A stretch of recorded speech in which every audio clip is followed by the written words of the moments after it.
500,000 employment opportunities for Nigerians in the last 2 years alone.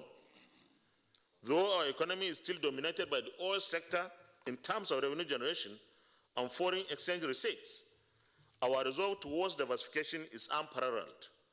We have and are ready to provide every support through enabling legislation and funding for all institutions, promoting non-oil exports as a means of strengthening our economy away from oil dependency and global realities of a future away from hydrocarbons. Though we still have a lot to do to restore our economy towards steady growth, we are confident that with the support of all critical stakeholders, we shall realize our cardinal objective of growing productivity for full employment and sustainable development. In the area of good governance, we have demonstrated practically in our oversight functions the need for proper management of resources and providing proper check on the executive as means of deepening democracy and strengthening separation of powers. We would work to ensure financial autonomy for local governments, state legislatures, and judiciary, all in line with our principled stand of strengthening democracy in Nigeria through practical implementation of the doctrine of separation of powers. Senate's commitment towards ensuring the passage of some bills like the Petroleum Industry Bill, Constitution Amendment, and the Electoral Act Amendment bills was evident in this meeting. In passing the important bills, namely the Petroleum Industry Bill, PIB, the Electoral Act Amendment Bill, it is a mark of excellent effort that the 9th Senate passed the Petroleum Industry Bill after 20 years of failed attempts.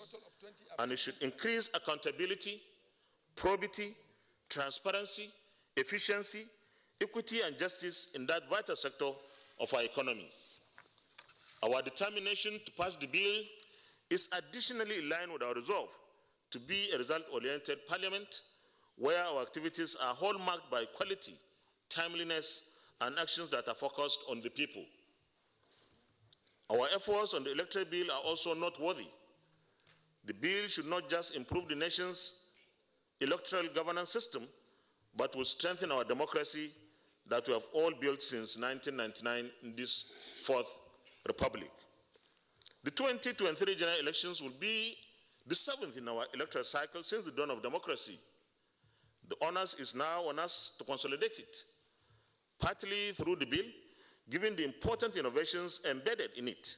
We have a goal to deliberate on the report of the Committee on the Amendment of the 1999 Constitution, mindful of the significant place of the citizens in our democracy. We recently concluded a regional tour of the country to provide opportunities for our citizens to be closely heard and consistent with the drive to build consensus around issues. We have gone far in this process. We call on all Nigerians to be patient with the progression as we strive towards compromise in reviewing the ground norm for the good governance of our dear nation. In exploring the path of dialogue and conversations, we should be rest assured that we shall soon achieve a meaningful end in this regard. For the records, I noted during the week that 742 bills were introduced in the 9th Senate in the last 2 years, out of which 58 have been passed, while 355 bills have sailed through first reading. 175 bills have also gone through the second reading and are before relevant committees for further legislative actions. The House of Representatives has referred 11 bills for concurrence and have all been passed by the Senate. These are outstanding records considering emergencies like the COVID-19 pandemic that we confronted with the shutdown of all activities in our country in some part of the year. Notable bills like the Deep Offshore and Inland Basin Production Sharing Contracts Act 2004, Amendment Bill 2009, the Finance Bill 2019, Nigeria Tax and Fiscal Law, SB 140, which amended 7 existing tax laws, and the Companies and Allied Matters Act, CAPC 20 LFN 2004, Repeal and Enactment Bill 2019, SB 270, have also been earlier mentioned and were all passed. Executive-legislature relationship in the 9th Assembly is always guided by national interests towards achieving social and economic transformation that would eventually usher in security and prosperity for the citizens of Nigeria. We assure our fellow citizens that we shall remain focused in our remaining years on other items on our legislative agenda as they are geared towards reforming our system and improving the well-being of our people. We call for patience, tolerance, and understanding in the steady effort to improve our nation. Our differences should be our strength as a people, realizing that we are better staying together in peace and harmony, love and prosperity. On our part as legislators, we have worked collectively as a group. Despite our passes and differences, national development and prosperity can only be attained through collective effort and resolve. We urge our fellow citizens to join us in this resolve to raise a stronger nation. Together we can do it. I want to take this opportunity to congratulate all Nigerians. There is no better alternative to democracy today. We should continue to invest in building our nation along democratic principles.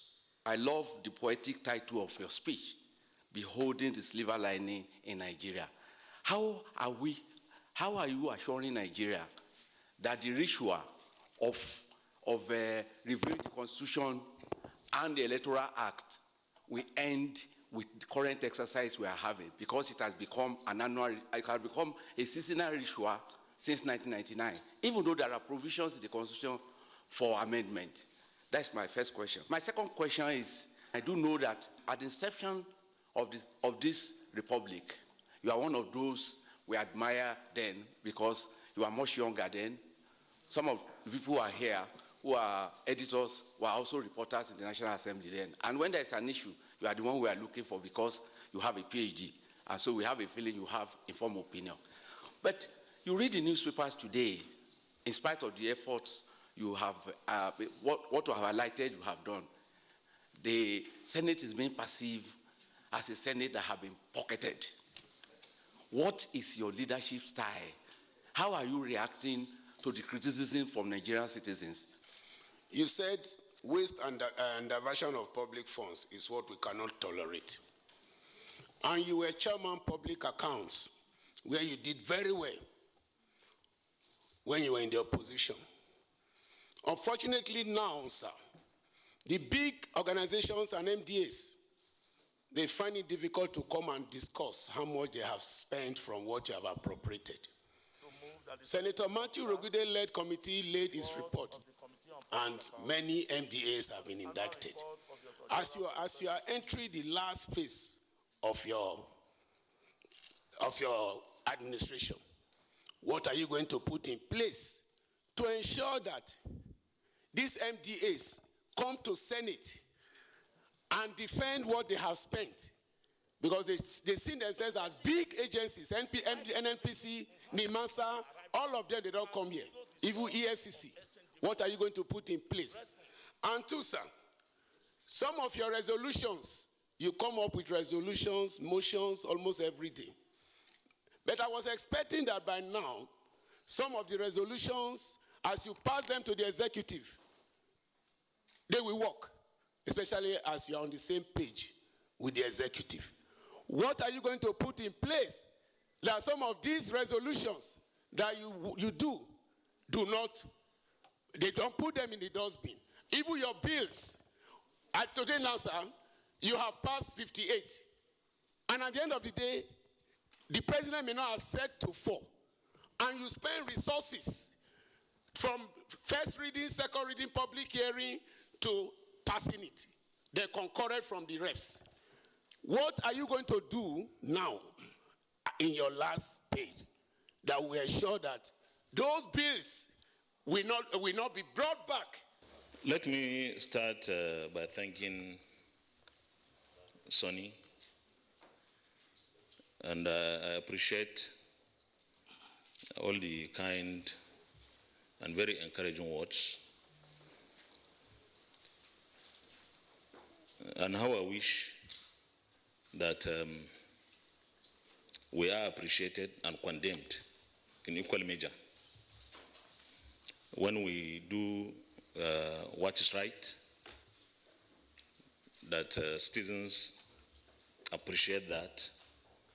And when we go off track, which we are certain to do, not because we like to do, people call us to order so that we remain focused. Coming to your question about whether the present exercise of the Constitution amendment is not going to be a jamboree, or what pleasure is it for Nigerians? We have a responsibility as a parliament to look at how we are governed at every time. When we pass motions and take resolutions, when we pass bills and send them for assent, all we try to do is to bring about good governance. All we try to achieve is to make life meaningful for Nigerians. That's why we're here. And this should be, in fact, this must be the mandate and the focus of every parliament, not only the 9th National Assembly or Senate. So, constitutional review is another legislative activity that we must undertake. And why are we amending the Constitution? Because Nigerians are complaining about so many things in the Constitution, or so many things that are not in the Constitution. How do we serve Nigerians in that respect? Should we turn deaf ears and say, well, the Constitution is the Constitution? Everybody should be patient, we should continue to operate it. No. We look at those issues, those areas, those provisions in the Constitution that Nigerians are complaining about. We also look at those areas that are not there, but Nigerians feel very strongly that they should be in the Constitution. This is what I think is responsibility and response to yearnings and aspirations of the people we represent. So every National Assembly session, like the 9th Assembly and the 10th that will come, and the subsequent ones, will definitely embark on constitutional review. Unless Nigerians don't say anything about the Constitution, even if it is one issue that Nigerians feel very strongly about in the Constitution or out of it, it becomes imperative that there is a response, a positive response from the Parliament.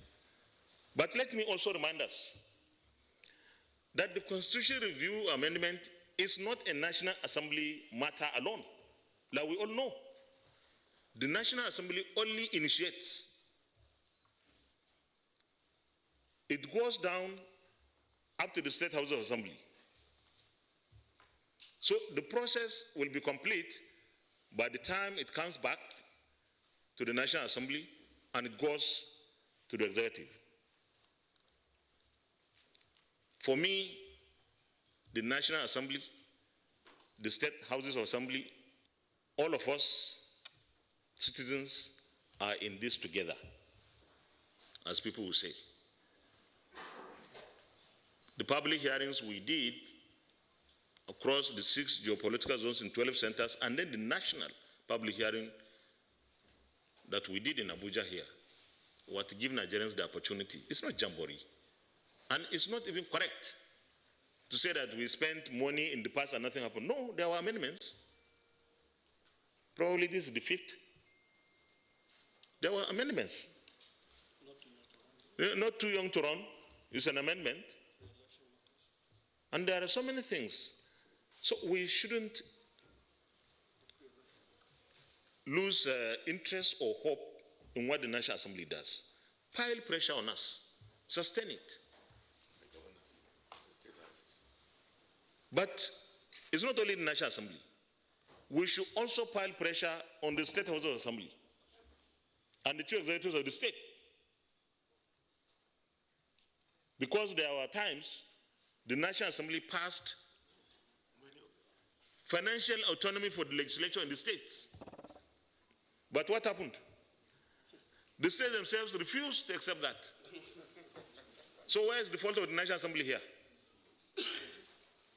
In fact, the National Assembly did its job. Recently, I've been talking about this autonomy and others, and that is what we feel in the National Assembly. And in my speech here, I alluded to it. For good governance,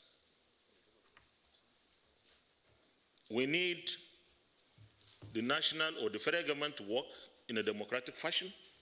We also need the state governments to work in a similar democratic fashion. And above all, we need the local government system to function. Because before you become a state citizen, you are a local government citizen in the first place. And the bulk of the people are in the local government areas. With a collapsed and comatose local government system, no matter what we do at the federal government level, we may not achieve that optimum performance we may be wishing to achieve. So I'm giving Nigerians assurance that the National Assembly is honest. What we are doing is genuine. We have no reason to deceive anyone. What we are doing is honest. If we make mistakes in the process, we are human beings. Call us to order. But it is extremely an essential function of any legislature to listen to what the people say. Whether at the end of the day the issues people raise are voted for or passed, that again is a function of building consensus around these issues. Because with 109, anyway, I have no vote. So I'm not going to vote. 108 senators to vote. 359, that's excluding the speaker in the House, will vote. People coming from different backgrounds, different political interests. You need to build consensus. If you feel strongly about an issue, if you're a senator, talk to your senator colleagues. If you are just a citizen, insist on your representatives, the senators, and the members of the House that these are your interests. And I can assure you that we can achieve something meaningful. That's that for that. Then the second question, the ban on Twitter. The Senate didn't say anything. Okay, let me say something. Honourable Minister of Information and National Orientation, Alhaji Lai Mohammed, informed Nigerians that they are talking with Twitter to resolve this matter. That's what we had. And our belief is Nigeria needs Twitter just as much as Twitter needs Nigeria. And our expectation is that this engagement between the federal government of Nigeria and Twitter will resolve the dispute between Twitter and our government. But beyond that, and I'm an optimist, I believe that all of us would have learned our lessons. The third is Adebayo, my friend of IT. You said I was different when I was in the House, maybe because I was younger. I still feel I'm younger unless you want to disqualify me.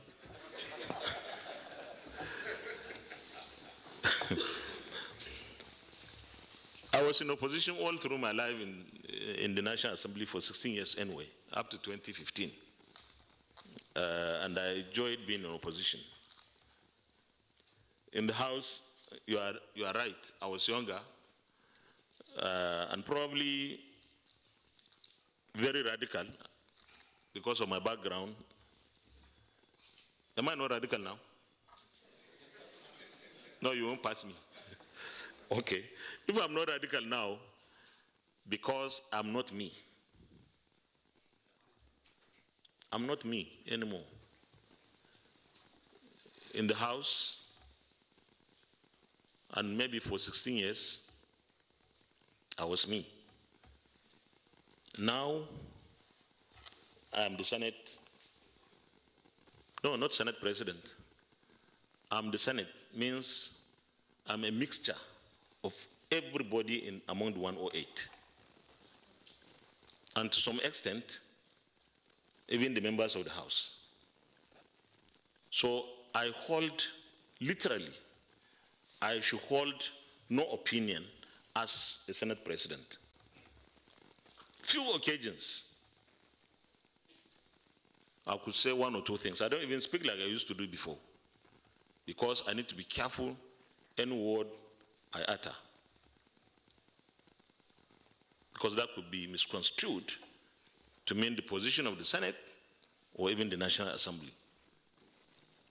So maybe it's the weight of responsibility that is making me to be whatever you think I am now. But I want to assure you, Mr. Adebayo, that when I say beholding silver lining in Nigeria is the title of my briefing, I mean it. I believe that this is the worst level we could get. We can't go beyond this bad situation. It can only be better. At the risk of a certain diversion, there was media report, former President Olusegun Obasanjo, former head of state, General Abdulsalam Abubakar, the Sultan, the Oni of Ife, and some other royal fathers and leaders and elders of this country met. What did they discuss, even though they didn't divulge enough? But I saw Audogbe and the Onaikon saying they discuss on how to make Nigeria better. And across the country, at least in the last 1-2 weeks, I've noticed people are coming together to say we need to find a way out of this situation. The president and his team, they're also busy bringing in the service chiefs and security heads, looking for ways. How do we deal with political issues? So I believe that we are going to have a reversal of this situation pretty soon. That's why I said this is the silver lining. And we should all be hopeful and optimistic. We shouldn't despair. We shouldn't be despondent. Hope and optimism is what drives life, honestly. Why should we? Other countries had gone beyond this bad level and they came out of it. We too will come out of this. Your second question is about this National Assembly or Senate is pocketed. This is regular music. Many people have been saying that. But you know what? There's a price to pay for anything. There's always a price. And you weigh whether your anticipated outcome can justify the price.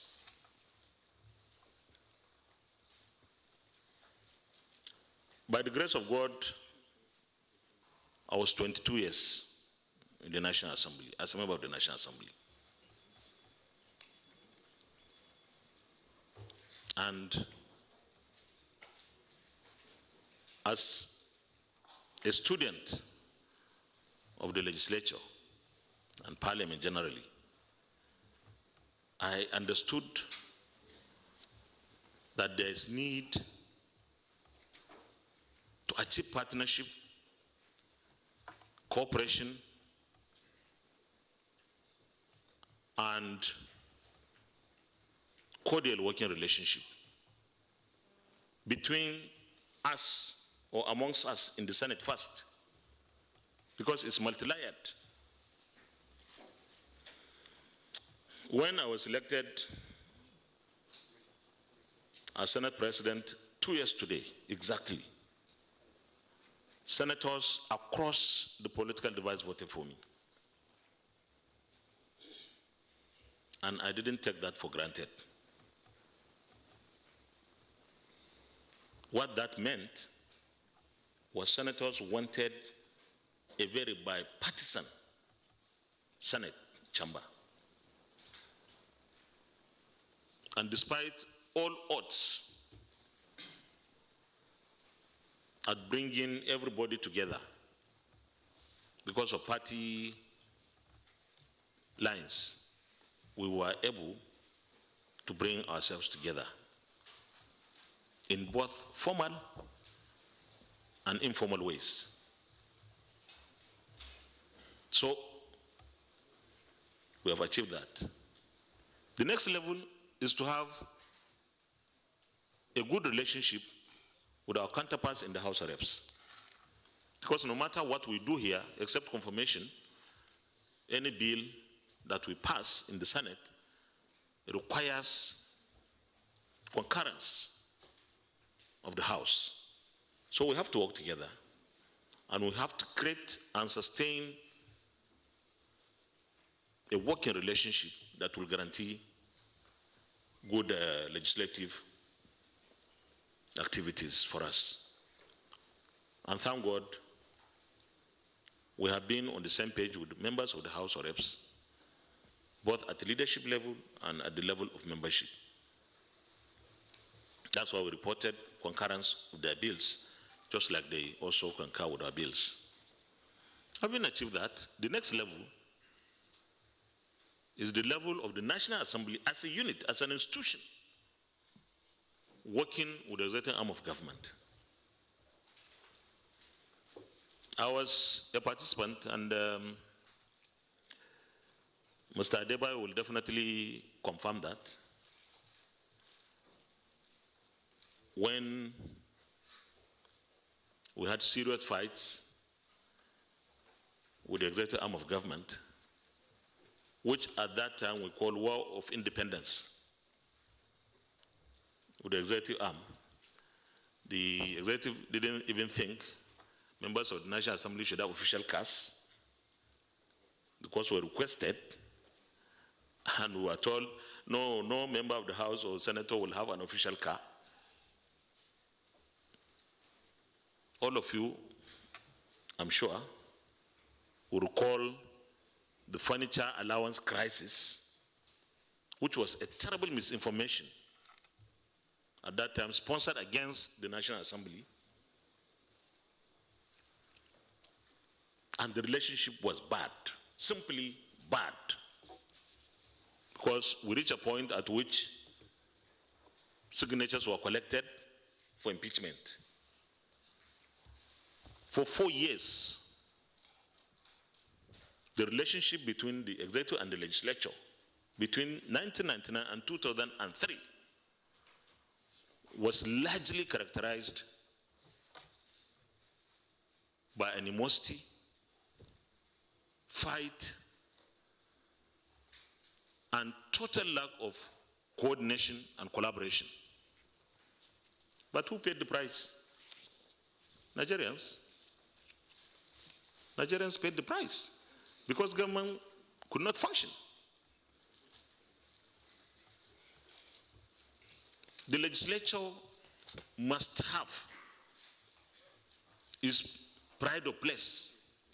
In fact, in the Constitution, the first arm of government mentioned is the legislature before the executive arm and then judiciary. So the legislature is even the senior partner in government, if I may say so.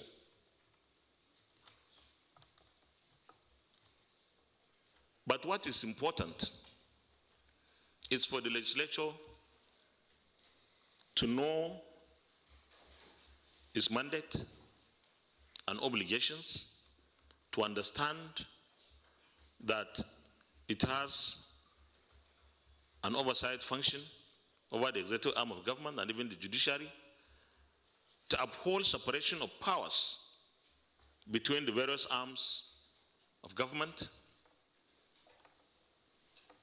And if it knows that, it means it knows its boundaries. The executive should also have its own boundaries because these are clearly defined roles. So in 2019, in fact, even before we took the vote, when we campaigned, we said, when we are given the opportunity to serve in this capacity, we want to establish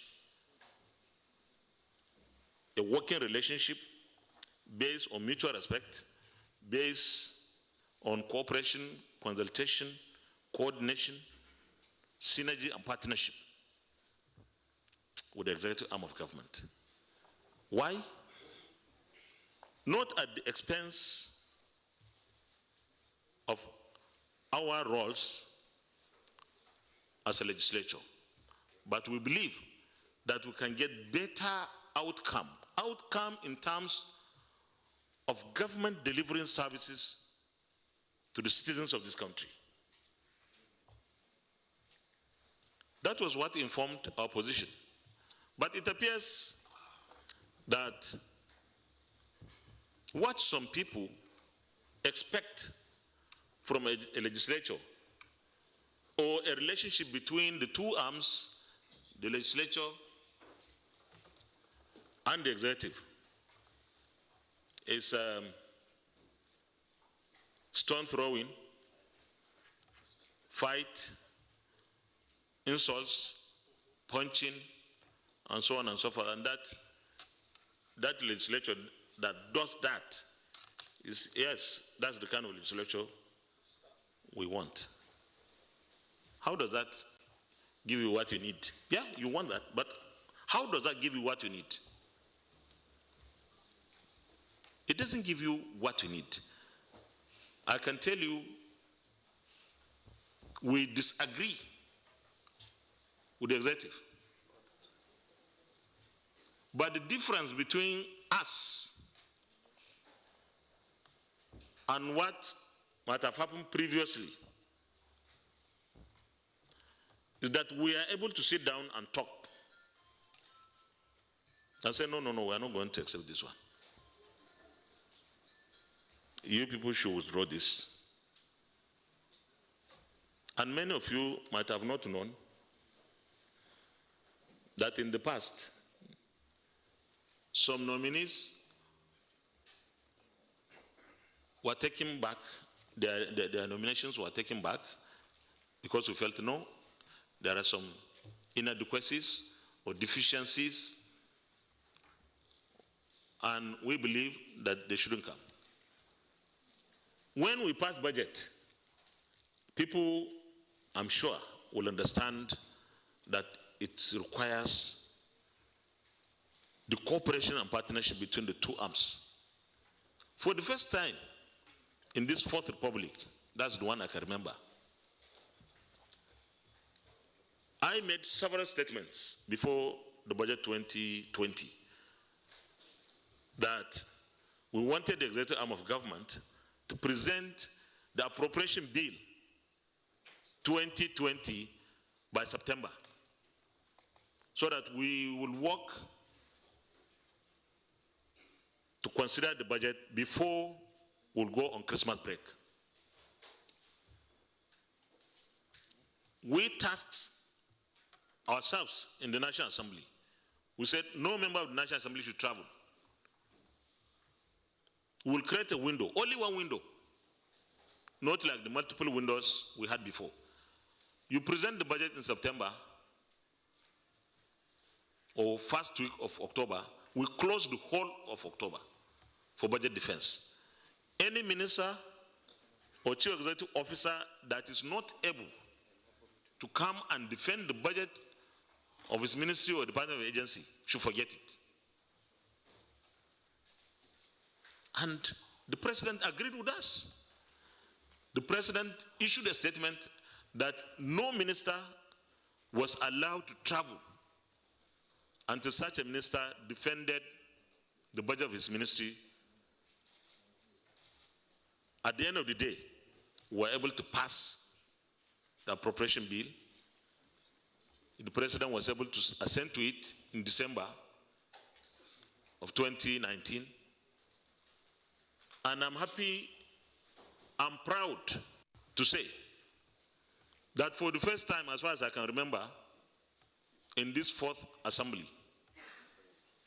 republic rather, there was 100% budget implementation of 2020 budget. Every aspect of the budget was implemented. What was happening before? Far less. Far less. Because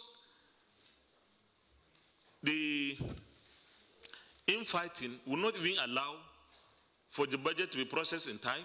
In fact, the presentation will happen sometime before we'll be going for our Christmas break, then maybe in November or something.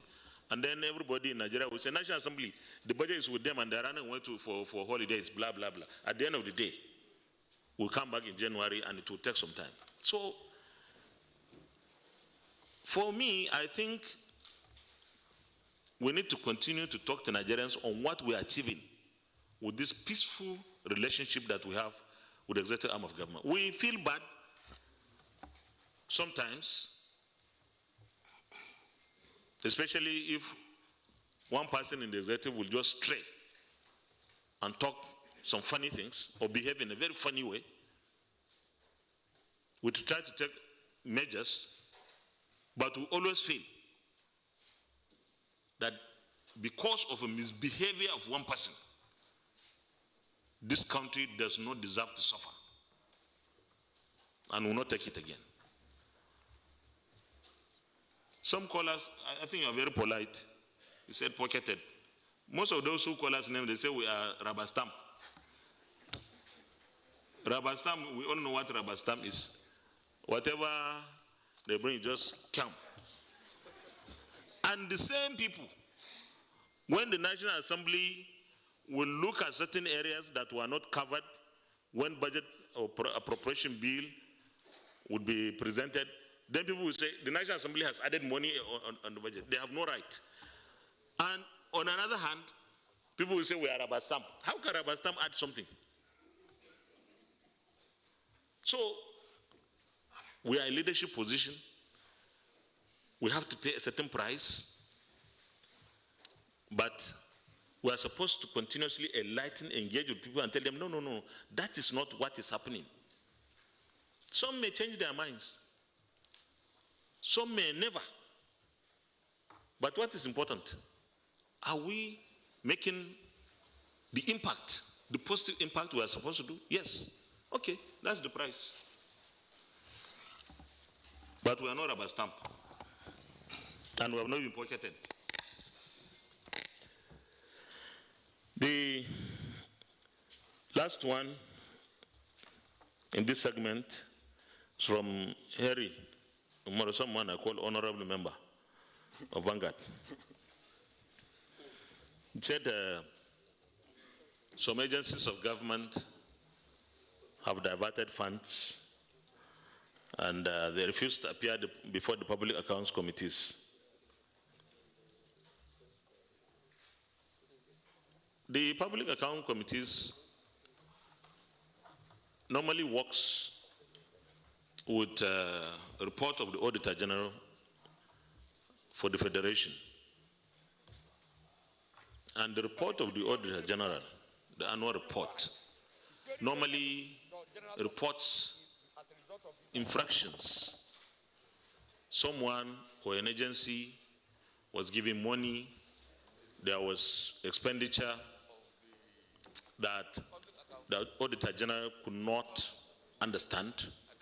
He will give 30 days for that organization to come and explain. If the agency does not come forward in 30 days to give an explanation, that issue is put in the Auditor General's report. It is not a final indictment, so to speak. The Public Accounts Committee is supposed to invite the agency to come and explain what the Auditor General has reported. And I'm sure that our Public Accounts Committee have been doing its best. And where an agency refuses to appear, we normally have some other ways of maybe after 1, 2, 3 invitations and failures to appear, then you go for the warrant of arrest. I served as chairman Public Accounts Committee for 8 years. I had the benefit of getting my Senate President to sign warrant of arrest of some people who felt they were so big, and at the end of the day, they ran all over the place looking for soft landing, and they were given a mattress sort of landing. They landed somewhere and they came and they appeared. We will not hesitate to sign warrant of arrest on anyone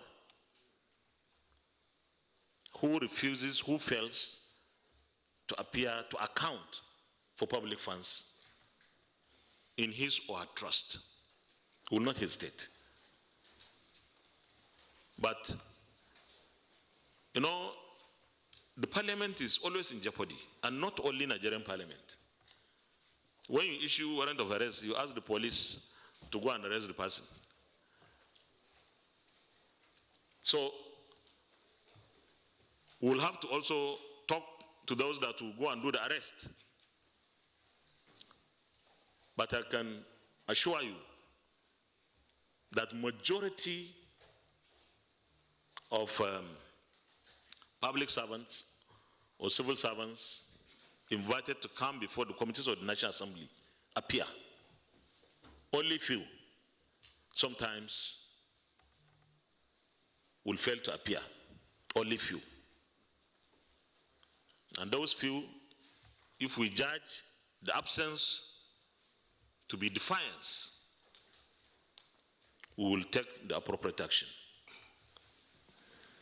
And finally, your second question, you say we have passed so many resolutions and nothing is happening. That is where we need citizen participation in governance. For goodness sake, why should we always be looking at the National Assembly, only National Assembly? If the National Assembly passes resolutions, and the resolutions are taken to the executive for implementation, emphasis should now shift from looking at the National Assembly to the executive arm of government. The pressure should be moved. I recall in 2011, when we investigated the privatization of public enterprises, and I happened to be the chairman at that time, we had 45 resolutions, 45. We passed all the 45 resolutions in the Senate, all the 45. Some of you may recall. And the resolutions were sent to the executive for implementation. The executive did not implement one. Not one. We talked until some of the things that happened previously that we investigated happened.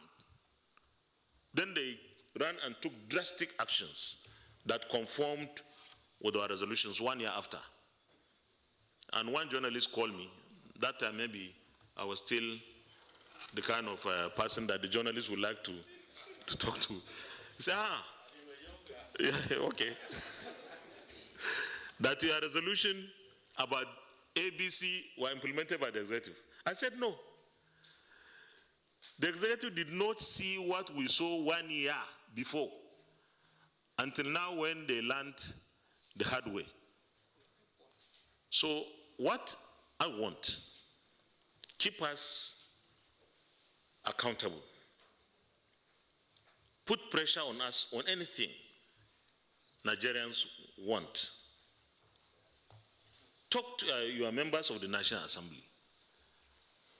When we do our own part, please, if we're really, truly, and genuinely looking for resolutions to issues, shift the pressure or the attention to those that are supposed to implement. I'm sure that is how it is supposed to be.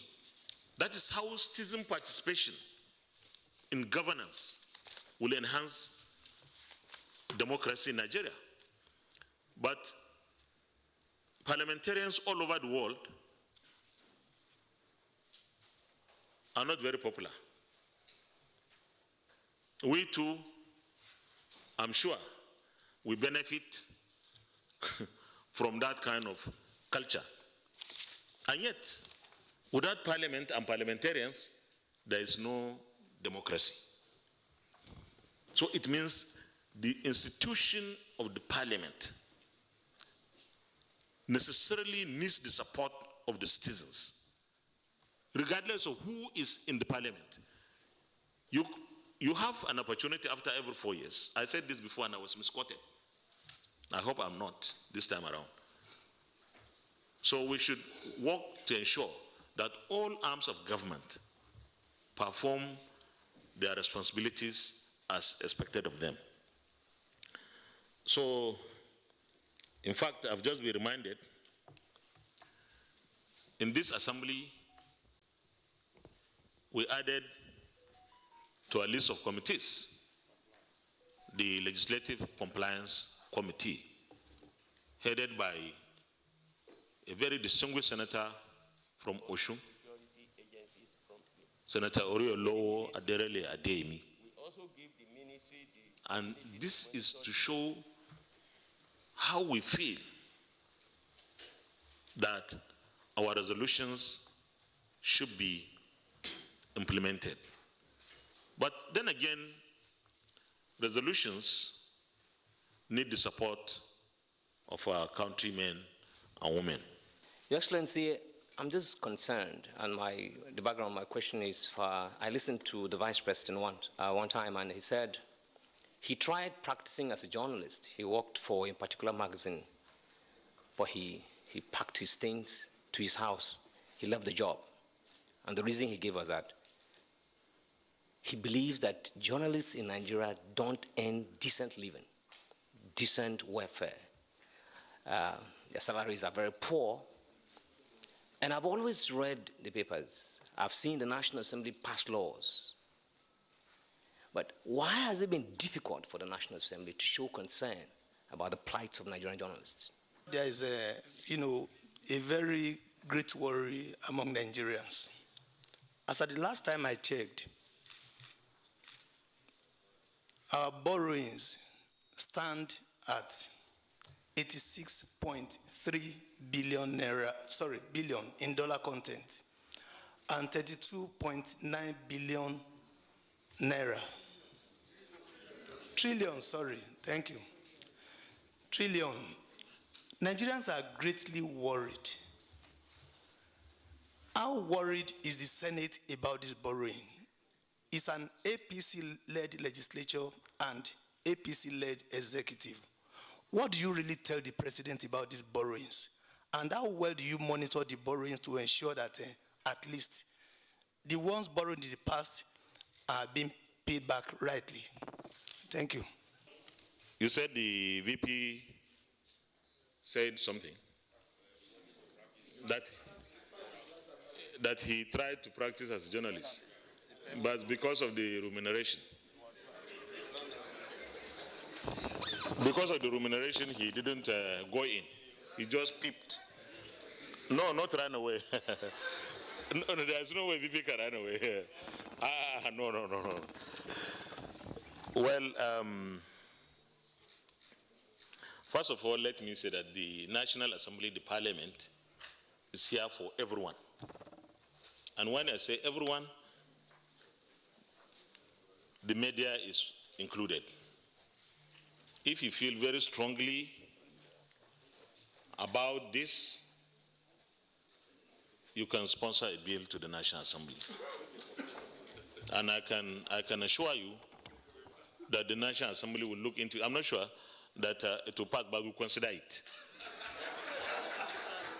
No, I need to be careful. I'm only a presiding officer.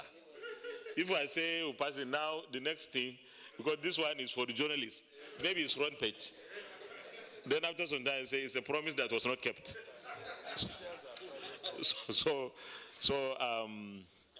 I will urge you and encourage you, really, to come forward with a bill that can give you some kind of support and backing for you to earn something more decent. But also remember, most of the media houses are privately owned. But all the same, if you think you are not getting a good deal, you can come and talk to us in our Committee on Ethics, Privileges and Public Petitions. Say your employer is not giving you good this thing. And of course, you know the risk.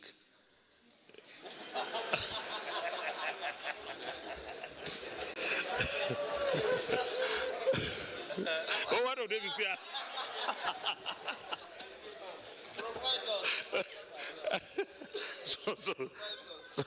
So no, I know the sun is our staff in the sauna. Okay, it's always sunny. Okay, so very seriously, if you think we should pass something in support of something more structured, better, you can come to the National Assembly with a bill. We'll look into it. We want you protected as well.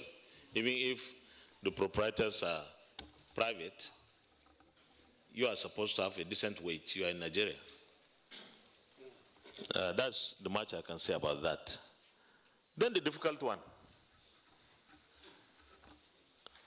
But it is maybe one question I would like to talk to, because I know many Nigerians talk about it. And before us in the Senate are two requests from the executive arm of government for loan that we have already approved to fund the 2021 budget. One is to construct and rehabilitate rail lines to different parts of the country. The other one is to boost the economy directly, investments into agriculture and other real sectors of the economy, including mining. But that also includes requests for loan guaranteed by the federal government for some states, because not the 32 trillion you are talking about is not all federal government debt. Part of it belongs to the states, only that the federal government gives the guarantee. Let's imagine a scenario where we have no money as a country, and yet for us to develop the country, we need to build infrastructure. What do we do to raise funds? There are several ways. Are we going to raise taxes? Can we afford that? in the current situation to raise taxes for us to fund the building of our infrastructure. And it is a must that Nigeria must have infrastructure, roads, railways, dams, bridges, and many other things.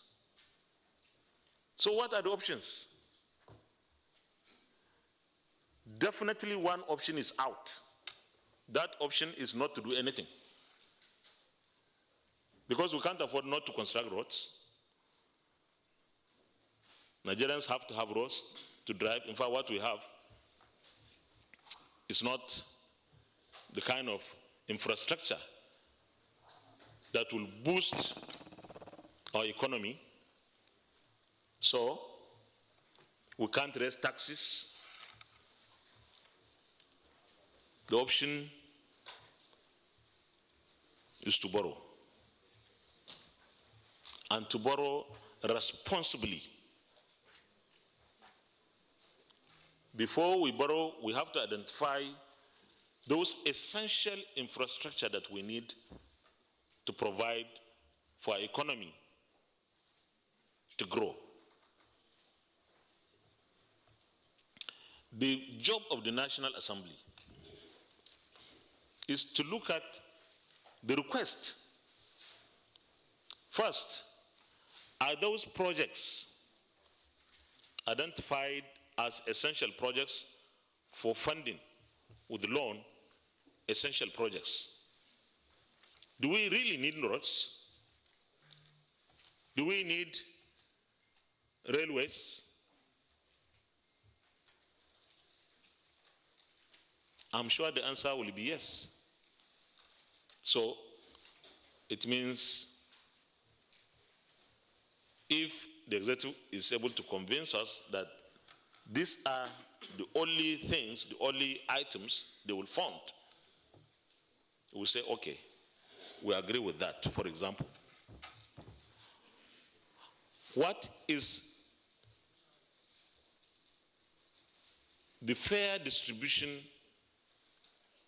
of these projects? Because Nigeria is so large, so big, that we need to touch every part of it to give not only the infrastructural feeling that is there, but that psychological feeling of being carried along. Because we represent people, it's always a debate within us. In fact, one of the requests was delayed seriously because some of us felt, oh, this part of the country is not getting this. Like the east to west, no, not east to west, the eastern corridor from Port Harcourt to Maiduguri was not reflected, and it was a killer in convincing senators from that part of the country, Rivers, most of Southeast, Benue, Plateau, Adamawa, Taraba, Borno, Yobe. So we need to see the distribution. We want to see equity. What are the conditions of the loan? Are they favorable conditions? Moratorium, the interest rate, and so on and so forth? Yeah, they are. In fact, some of the loans, the bilateral ones particularly, are even zero interest rate, concessionary, so to speak. So, since we don't have better options, and not to do anything is not an option at all, we have to bite the bullet and accept the request. But thereafter, we send our committees, in fact, even before the loan is approved, our committee on foreign and domestic debt will go around to see the areas identified before they will put their final report for the Senate to consider. And thereafter, we monitor. Some of us might have seen members of the National Assembly, both senators and House of Reps, in There was a media report in the US recently. They went to inspect the Tucano, the jet fighters that Nigeria is paying for purchasing. This is the level to which we go to oversight government expenditure. I think we are not doing enough to educate Nigerians on some of these issues, because many Nigerians feel the debt burden is too heavy. Honestly, it is. But I think, and here please permit me to have an opinion, is a necessary burden. Because to do otherwise will be irresponsible of any government to keep an economy that is stagnated. We have to move on. But we must ensure also that those projects, when completed, are able to help in revenue generation to pay for the debt. And I want to stop here. And I hope I've satisfied you. Thank you very much.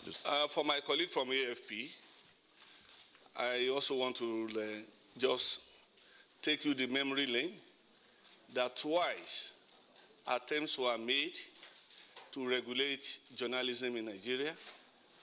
On our part, we were not convinced about the provisions. We were even suspicious of the National Assembly, so we didn't allow the bills to go through.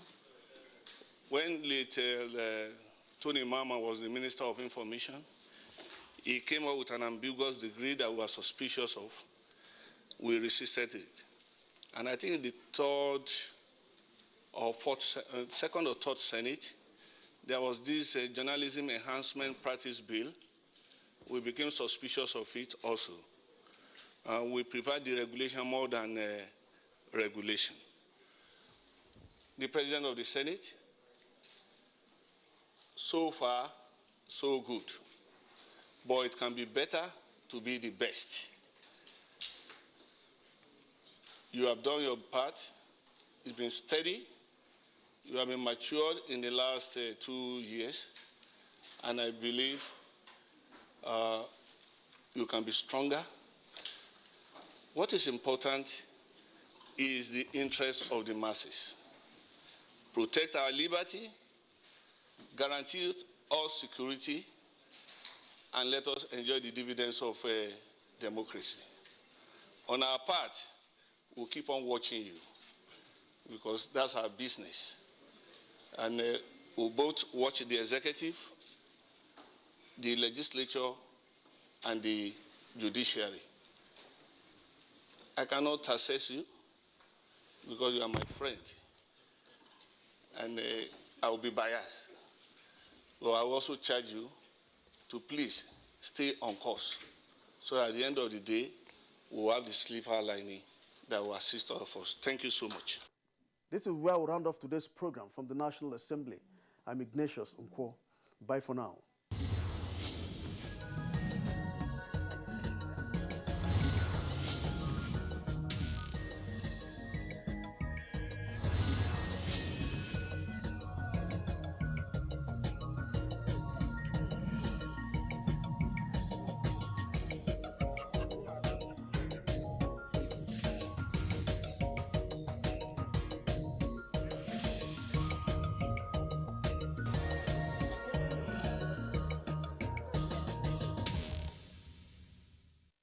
Stop this senseless killing. All we need is one Nigeria. I think we have come to the threshold of time when we need to seek for peace. We need peace in this country. We need peace in Nigeria.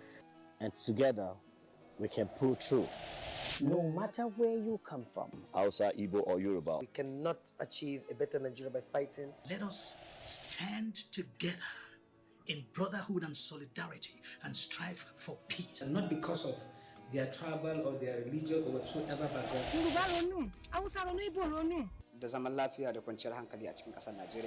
Let us support the government of the day to embrace peace in our nation. Your Nigeria, our Nigeria, my Nigeria. This message is brought to you by the Ambassador of Voice for Change Initiative, supported by the Nigerian Television Authority, NTA, and the Federal Capital Territory.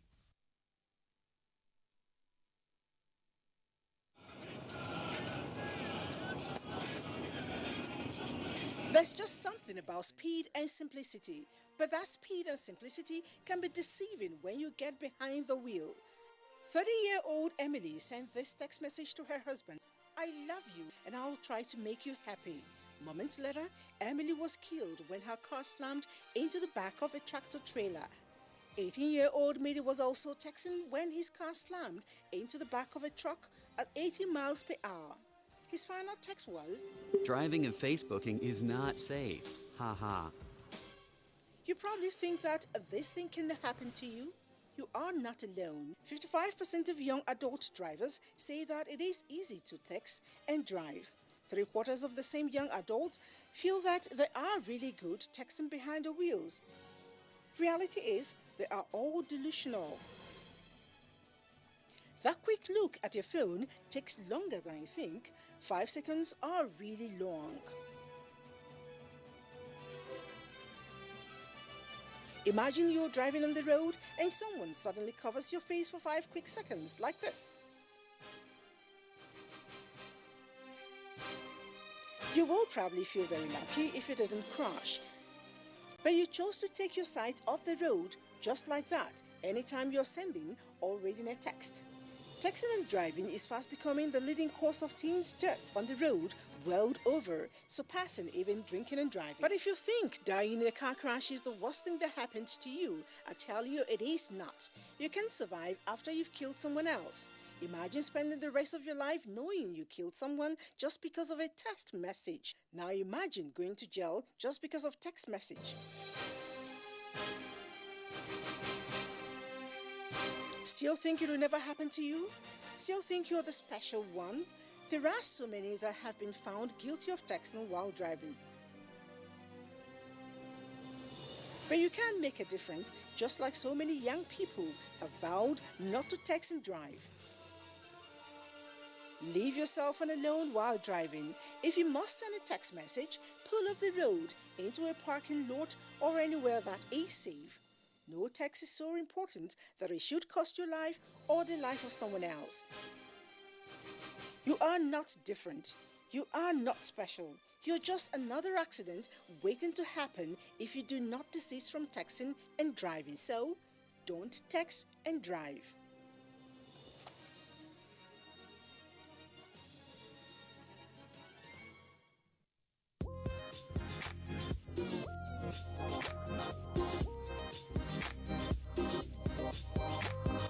Wannan labarin ma yana peji na 36. Ita kuma babban labarin wannan jarida shine ainihin labarin da ke gaban jarida shine ta bayyana cewa ọkwa ọjị Ikenga eziokwu nwanne m nwoke Ikechukwu Ndukwe Igbo mam iji wee mee ka ụbọchị na-aga n'anya ya nation fún ti òwúrọ̀ yìí ibẹ̀ náà ti sọ pé àwọn ìgbìmọ̀ aláṣẹ ìpínlẹ̀ Benue pàṣẹ wípé ní gbogbo àwọn ẹ̀ka ní ẹ̀ka ètò ẹ̀kọ́ ní ẹ̀ka ètò ìlera ní ẹ̀ka ètò ààbò.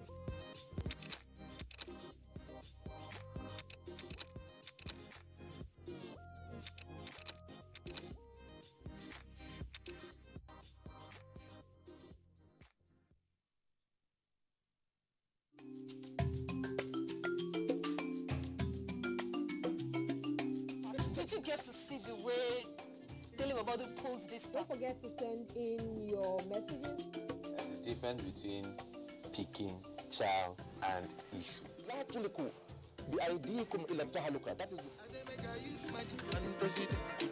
can do more with less people.